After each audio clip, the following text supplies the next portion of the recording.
Դուք մեր քննարկումների ֆոնին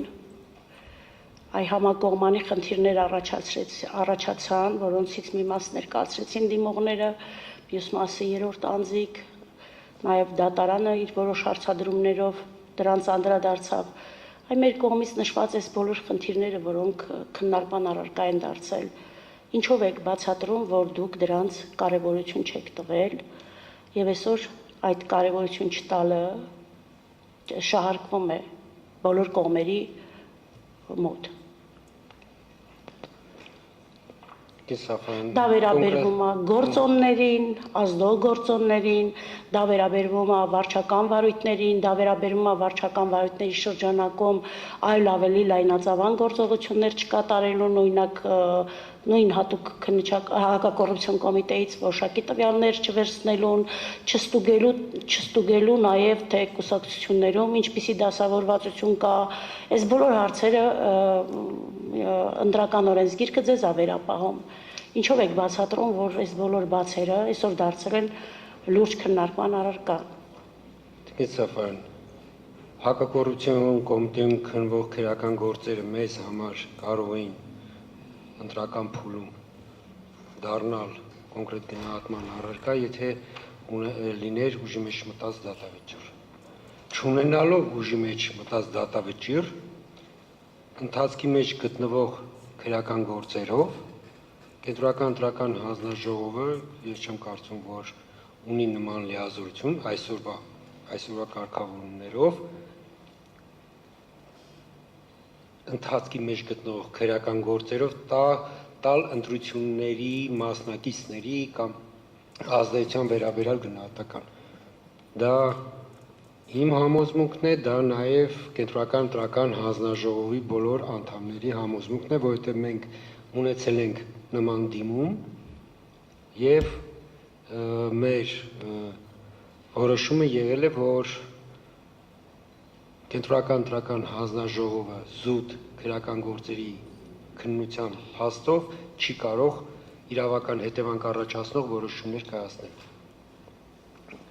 Այսինքն դուք ուզում եք ասել, որ դուք ընտրությանը մասնակցող կուսակցություններին որոշակի վերագրվող, նաև երրորդ անձանց վերագրվող հարցերով տեղեկություններ պահանջելու իրավասություն չունեք, ընդամենը տեղեկություններ ստանաք, ինչպիսի խախտումներ է արձանագրվել։ Տիկին Սաֆյան, որպեսզի դա ձևակերպեր որպես խախտում, պիտի լիներ ուժի մեջ մտած դատական ակտ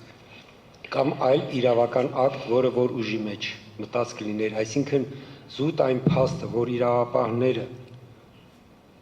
նույնիսկ հիմնավոր կասկածով իրենց գործառույթն են իրականացնում, իրենք իրենց գործառույթն են իրականացնում եւ ես բազմիցս ասել եմ, որ փառք ու պատիվ մեր իրավապահ համակարգին, որ իրենց գործը այսպես արդյունավետ են իրականացնում, բայց որպեսզի Կենտրոնական ընտրական հանձնաժողովը այդ երևույթների հետ կապված արդեն իրավական հետևանք առաջացնող գնահատականներ տա, Կենտրոնական ընտրական հանձնաժողովը պիտի ունենա իր տրամադրության տակ ուժի մեջ մտած իրավական ակտ, դատական ակտի տեսքով կամ այլ, այսինքն մենք զուտ քրեական գործի քննության փաստով իրավական հետևանք առաջացնող որոշումներ իմ կարծիքով չէին կարող նման որոշումներ կայացնել եւ նաեւ այս կարծիքը կիսում են Կենտրոնական ընտրական հանձնաժողովի բոլոր անդամները, որովհետեւ մենք նման հարց ունեցել ենք, քննարկել ենք։ Եթե այլ որ խնդրի հետ կապված որ հարցեցիք մի բան էլ տենց կոնկրետացրեցիք։ Այստեղ բազմաթիվ խնդիրներ հնչեցին, դուք կողմերին չեք լսում, Ես կողմերին լսում եմ, բայց գործոնների մասին ենք խոսում, որոնք ասում են ազդող են եղել։ Դուք արդյոք ուսումնասիրել եք այդ բոլոր գործոնների հնարավոր ազդեցությունը։ Գոնե ասենք, եթե ձեր բավականական ճշգրտությամբ չանեիք, գոնե ընդհանուր ինչ ազդեցություն է ունենում դա ընտրողի ազատ կամքի ձևավորման վրա։ Տեսեք, բոլորը խոսում են ընտրություններից առաջ ընտրական միջավայրի առողջ լինելու կամ առողջ չլինելու հանգամանքների մասին, մի մասն ասում առողջ է եղել, մյուս մասն ասում առողջ չի եղել, արդյոք դրա պատասխանատուն դուք չեք եւ դուք չպետք է դրա հետ կապված ուսումնասիրություններ կատարեիք եւ հանգեիք եզրահանգման։ Ես սա եմ հարցնում։ Մենք հանգել ենք ուսումնասիրի քննարկումներ ունեցել ենք եւ ըստ էության մեր եզրահանգումը արտահայտված է 258 որոշմամբ, այսինքն որովհետեւ այնինչ որ այստեղ ներկայացում է բարձր դատարանում, նույն խոսույթի հետ կապված, այդ ամենը նաեւ ներկայացված է եղել կենտրոնական ընտրական հանձնաժողովի երկու քաղաքական ուժերի կողմից ներկայացված դիմումներում։ Այսինքն մենք այդ ամենը քննարկել ենք եւ մեր գնահատականը 258 որոշման մեջ արտահայտել ենք։ Պարոն Հովհակիմյան, դուք որոշակի ուսումնասիրություն կատարել եք ձեր, ասենք, երրորդ անձի կողմից ընտրությունների նախօրերին կամ ընտրություններից որոշակի ժամանակ առաջ սոցիալական այսպես ռեֆորմների իրականացման հնարավոր ազդեցության վերաբերյալ, օրինակ ինչքան թոշակառ ունենք, պետական ինչքան աշխատող ունենք, ինչպիսին է ընտրության արդյունքները, ինչ համամասնությամբ է դա բաշխվել, դուք կարողացել եք մոտավոր պատկեր ունենալ, որպեսզի այսօր կարողանայիք ներկայացնել նաև դա։ Կենսաբան մենք բոլոր, այսպես ենք, վարչական ռեսուրսի հետ կապված գնահատականները, բողոքները, հայտարարությունները մենք դիտարկել ենք ընտրական օրենսգրքի 23-րդ հոդվածի լույսի ներքո։ Եվ այդ լույսի ներքո մենք բոլոր երևույթներին մեր համար ըստ էության 258 որոշման մեջ այդ գնահատականը տվել ենք։ Այսինքն սա ինչ եմ ասում, որովհետև 223 հոդվածը հստակ սահմանում է, թե ինչ է վարչական ռեսուրսի չարաշահումը։ Եվ նաև այն հանգամանքը, որ կառավարության կողմից սոցիալական ծրագրերի դա այդ գնահատականը նաև 258 որոշման մեջ կա կառավարության գործունեությունը որ չի դադարում։ Նաև այդ գնահատականը 258 որոշման մեջ կա,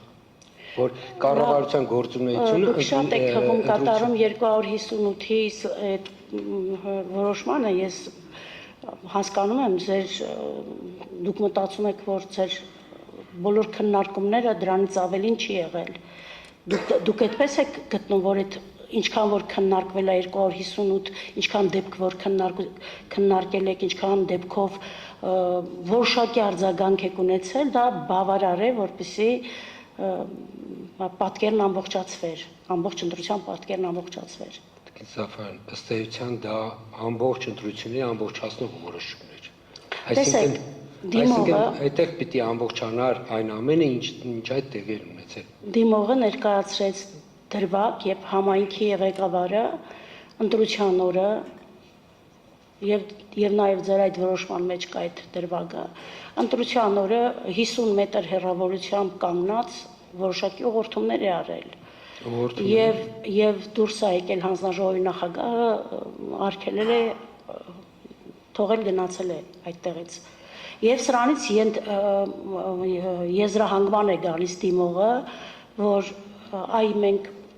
փոքր ռեսուրսներ ենք ունեցել, չենք կարողացել ամբողջ պատկերը հանրապետության ներկայացնենք դրվագ առ դրվագ, բայց կարող ենք անել նման հետևություն, որ դա բազմաթիվ համայնքներում կրկնվել է։ Ինչպիսի տեղեկատվություն ունեք այս կապակցությամբ եւ ինչպիսի գործիքակազմ եք օգտագործել դա բացառելու համար։ Կենսաբան, այն մոտեցումը, որ առանձին տեղամասում արձանագրված խախտումը կարող է վերագրվել բոլոր տեղամասին, դա սահմանադրական դատարանը բազմիցս երգել է, բայց ես կարող եմ փաստել, որ քվեարկության օրը գործել է թեժ գիծ, գործել է իրավիճակային կենտրոն, կենտրոնական ընտրական հանձնաժողով եւ բոլոր ահազանգերին, բոլոր, այսպես ասենք, մամուլով տեղ գտած որևէ դիտարկումին օպերատիվ լուծում տրվել։ Այդ թվում նաեւ, եթե անհրաժեշտություն առաջացել կենտրոնական ընտրական հանձնաժողովից, կապվել են համապատասխան տեղամասային ընտրական հանձնաժողովի, նախագահի կամ քարտուղարի հետ եւ պահանջել, որպեսզի այն խնդիրը, այն բողոքը, որ եղել, արագ լուծվի եւ լուծվել է։ Սա է, այսինքն գործիքակազմը դա ըստ էության բոլոր ազանգերին օպերատիվ լուծում։